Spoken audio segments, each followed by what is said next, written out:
ইরানে চলমান সরকার বিরোধী বিক্ষোভ দমনে কঠোরতা অব্যাহত থাকলে দেশটির সর্বোচ্চ নেতা আয়াতুল্লাহ আলী খামেনিকে হত্যার হুমকি দিয়েছেন মার্কিন সিনেটর লিন্ডসে গ্রাহাম। ফক্স নিউজকে দেয়া এক সাক্ষাৎকারে তিনি জানান, প্রেসিডেন্ট ডোনাল্ড ট্রাম্প খামেনিকে হত্যা করতে পারেন।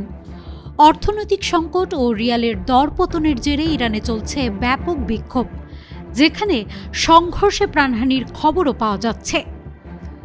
খামেনি বিক্ষোভকারীদের কিছু দাবি ন্যায্য বলে স্বীকার করলেও বিশৃঙ্খলা মেনে না নেয়ার কথা বলেছেন।